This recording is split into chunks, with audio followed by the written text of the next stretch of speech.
Hello, viewers. Welcome to KeyMax Realty Dream Home in America show. This is the show where you learn anything and everything about real estate. As usual, today we have a new guest with us, Ruben Gorgue, Managing Director, RCG Mortgage. Ruben, welcome to my show. Thank you. Hello, everyone. Thank you for visiting my office, KeyMax. Your office is beautiful. I was shocked to see it. Very beautiful design. Thank you, Ruben. So I know you are very busy, and thanks for making this time in this evening. And this show, what we do, we share all our knowledge, our community, what to do, what not to do, how to prepare themselves, what's in the market. So Ruben, first thing we want to know, like, why mortgage? How long have you been doing in mortgage industry? Okay, I started mortgage in 2005. I used to live in Atlanta, Georgia. I moved to New York, and somehow, with God's help, I got into this business. And since then, I help people to achieve their dreams, to buy their home. And the most important thing is, I love doing this. Because when you see happy faces at the closing, when they're happy after whole stress, 30, 40 days, 20 days, depends on the time, you see the happy faces, that's what it counts. And Wow. my main goal is, I would never do a loan that I would not do it to myself. So if I don't see a borrower can afford the loan, I don't see the program will not fit their needs, whatever they say, I will not give them this loan. Because I went through this when I bought my first home in Georgia. Whoever did my loan, they just give me a loan. And then I realized that that's not the loan I wanted. And after that, I said to myself, I would never give a loan to a person that I would not take it to myself. You know, what I say to my client, like, buy a home to enjoy. Don't buy a home and then you struggle to pay mortgage, you have stress, you can afford other thing. Don't stress yourself, don't push yourself. Just prepare slowly, get ready, and buy it when the time is right, right? That's right. And also with real estate, people always think that maybe the rate's going to get better. Maybe the price is going to go down. The more they say maybe, the higher the prices go. And the house that would buy 5 years ago, now it's almost doubled. And they lose all the equity. They always lose. Always lose. And with the equity and plus they're paying rent, they're only making their landlords richer and richer. And themselves, look at them 20 years from now. They're buying their new home and they're paying double price they would have afforded. Yes. So, And I mean, when I bought my first house, I could have bought it like 10 years ago with half of the price. 100%. So I was telling my wife, like, look, I had these houses. They were running after me because I had W-2 job. I've been working 10 years in the same place. So I remember the realtor and the mortgage guy said, you don't have to pay anything out of pocket. Just sign it and take the keys. But you take some nerve to, like, your financial planning. The home is one thing for sure we know, the value. If you hold it for 10 years, you're going to make money. always. But you Obvious, always in need New to York. know your budget. So, It has to fit. So RCG, like your mortgage brokers, right? Yes. In the past, I used to be a lender Uh-huh. for almost 19 years. Last year, I made a move. I decided to join the brokerage company because being a lender, you're only working for one bank, Yes. one program, and you're done. When you're a broker, you have multiple options. You have income check, no income check, non-QM. Anybody who walks to a Citibank or Chase Bank, it's a straightforward program. Straightforward, right. They came, I'm sorry, you don't qualify. With us, when we look at the deal, we analyze, we underwrite at the spot. And we already know which investor will take you. That's the beauty, work with brokers. They shop for you. They do the homework for you, the lender. And interest rates and everything, most of the time, our rates are better than the lenders because we give wholesale to people. Because let's say we work with UWM, with Citibank, or with any other banks, we sell to them. I mean, we give them 15, 20, 30, 50 loans a month, while you as a borrower go, you're going to give them one loan. One So loan, that's right. why when they give us rates and the programs, we get the better deals. And plus, you don't need to suffer knowing what documents to submit, what documents not to submit. because when we analyze the file, we already know what each bank requires. Wow. So basically, you collect the buyer's info and send it to the tunnel, and then different bank accepts it and send you the rate. At some point, but most of the time, when the borrower comes to me, when I check their documents, I already know which bank will fit. That Also, loan will fit. you already know. I already know because been doing this for over 20 Yeah, years. yeah. Once I see a deal, I know this has to go to this bank, this has to go to this bank. So this way, we're not gonna waste time. And most of the time nowadays, we try to close a loan within 2 to 3 weeks. So I just closed a loan for a borrower in 2 weeks without signing the contract. They signed the contract at the closing. Wow. And everyone was shocked. How did you close the loan? I said, if the borrower wants to close, he's ready. He gives us documents. The most important thing is the paperwork. You give us fast, we close you fast. So for a borrower, what few important documents? Let's know, the audience know. Okay, the most important thing is for the borrower, when you decide to buy your home, don't do anything before. First of all, don't deposit any cash into your account. Any cash you deposit, you cannot use that money towards the purchase. Don't co-sign for anybody. Don't start buying furniture. Don't start doing any other stuff that's gonna hurt your credit. If you're shopping for a mortgage, I understand people want to shop, don't let every single mortgage company or the bank run your credit. Because the more inquiries you have, the lower your credit score is going to be. So try to stick to 1 or 2 companies, because most of the time when you shop between 5, 6, 7 banks, all of them run your credit. At the end of the day, you should stick to a couple of companies, let them check your paperwork if you qualify, and if you qualify, once the credit score is run, you already know where you're standing. So if someone gonna apply or planning to buy a house, first thing you want them to be careful about their DTI, debt to income. Yes. Because you don't want their debt to go huge. That's what I'm because- saying, not to buy new cars. And when you get pre-approved by a mortgage company, tell the mortgage company what are you trying to do. Because some people come to us, they apply for, we give them pre-approval, and then, oh, my cousin wants to lease a car. He goes co-signs for him. Oh, my mom wants to buy something, furniture, I'm co-signing. All that stuff comes to your dad. When they come to us with the signed contract, they no longer qualify because a $700 payment kills $15,000 of your income. Yes. Another $500 payment kills $10,000 to $11,000 of your income. So maybe you already were tight, and with all that debt, you disqualify yourself. So when you try to buy something, anything you want to do, speak to your mortgage company before you make any moves. That's the most important thing. And then other thing, like they have to deposit the money like 60 days or 90 days before?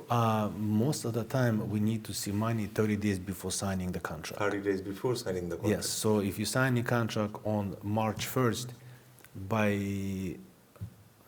by February, all your money needs to be in there. But this is only if it's investment. If it's a primary residence, you can get gifts from family, friends, Is there any relatives. limits on gift? No, there is no limit. So if I'm buying a house and you can give me a gift check over $1 million, if you have? I mean, most of the time, it's if you get $1 million, it has to be a direct family, mother, father, brother, sister. Close family. And the most important thing is, I'll tell the people, you don't need to write gifts on your checks. Just a transaction, you write a check to your family member as a down payment, but it has to be a direct family. It cannot be a friend, it has to be a family member to give such a big gift. So debt to income, we spoke about this. So lower the debt, is better chances are The getting... better chances of getting a loan. And you have more investors, who would like your deal. Because when you're at 50 debt to income, the deal is very tight. Very tight. But when you're at 42 to 45%, you have more chances getting your loan approved. Because the rate could spark. If the rate, like yesterday rate was 5.875, today it's a 6.25, and your debt to income already flying. So when you're at lower debt to income, it's much better. So what is the front-end ratio? Could you please explain, what is front-end ratio? Front-end ratio, it's mainly when it goes based on your mortgage payment. front and back when you already have your debt and everything. So it's a front and back DTI when you have a debt, when you don't have a debt.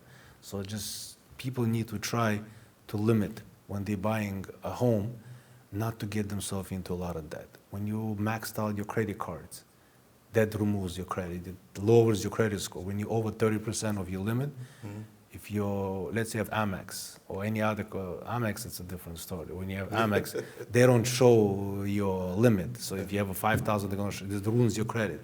Let's say if it's a Chase, a City, you have a $10,000 limit, and you're trying to buy a home or anything you want to buy, don't max out more than 30%. The minute you go over 30% of your limit of your credit card, the credit companies right away, for them it's a warning. Why is he maxing out the credit card? Okay. Maybe They he get lost a nervous. job, maybe he can't afford paying it. Right away, they start lowering your limit. So from 10,000, they're gonna lower it already to 6. When you're gonna go to 4, they're gonna make it the same, so you don't use it again. That's when you kill your credit. So what's a good credit score? I mean, good credit score to be at 700, perfect 740.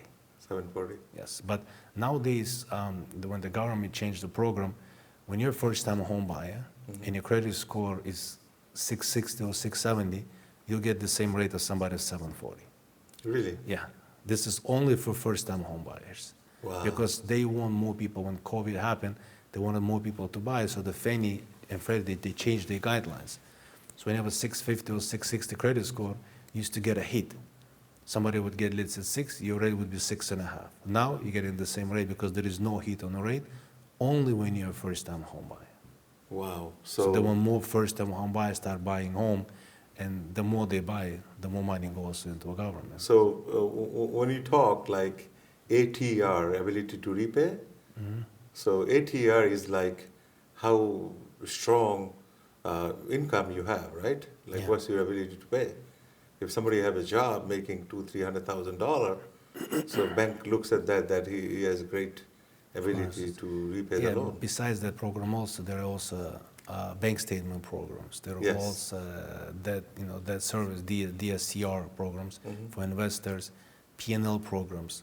So a lot of investors right now, especially those non-QM loans, they rather have a buyer who puts 20% down and do P&L program for them, and do, let's say, bank statement, because most of the time they know the people writing off, but they know the income is coming. So basically, if you're self-employed, let's say you're depositing 500,000 income, most of the banks will go 50% of your deposits as your yearly income. You just show us 12 months bank statements, 250,000, that's your income. That's your qualifying. But it all depends on the business. But most of the business, like 70, 80%, we go 50%.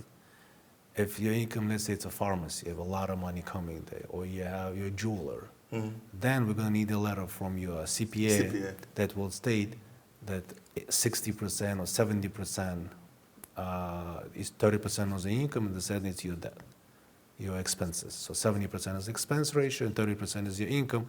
It's still more than we need. So that's why mainly for self-employed people who, first of all, owns 10 companies. I just had a doctor coming to me, he owns 13 companies. For people like him, it's like impossible to do alone. Because there's a write-offs, there are pluses, there are minuses. He owns multiple.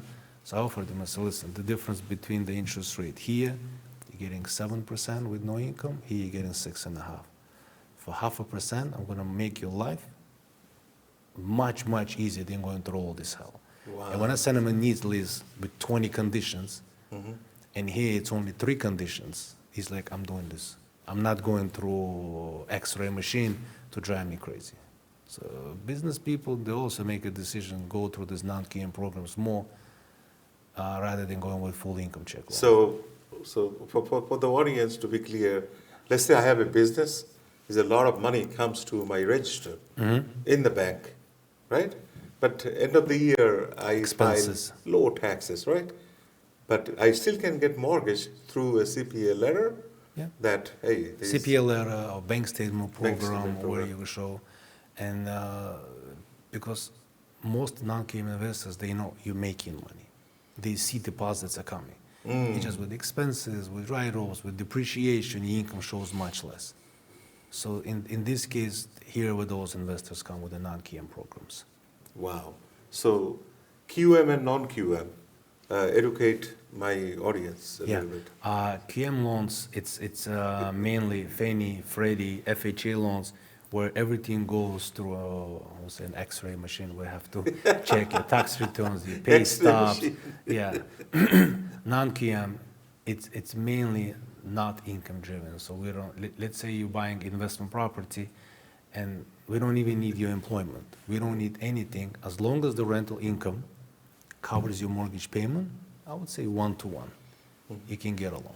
So an investment property today, if you're getting, let's say with income check, you're looking at the rate 7.25.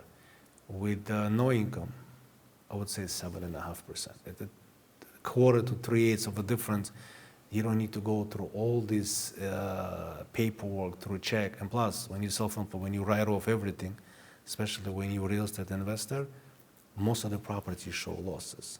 With the depreciation, when you show repairs and all of that, your rental income usually in a minus. So, but whatever you have depreciation loss, it kills your income also. It minus your income. So therefore, the DSCR program, also debt coverage ratio, it's the best. So DSC, debt service coverage ratio. So basically, I'm buying a less than multi-unit, and my rental income is 6,000, and you do the calculation, 20% down. My mortgage payment is 5,500. I qualify. Perfect. Yep. Without anything.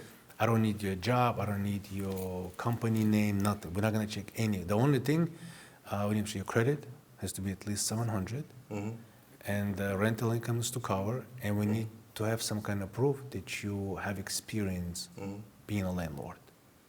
Oh, so it cannot be your primary house. It has to be No, investment. DSCR only. Only for investment. On primary, that's where the bank statement program comes out, P&L or 1099 programs. Let's say your realtors, they get 1099. So he makes 300,000 1099. After all the write-offs, he's with 100,000. With our program, we could use 70 to 80% of that income. So Ruben, it's time for a break.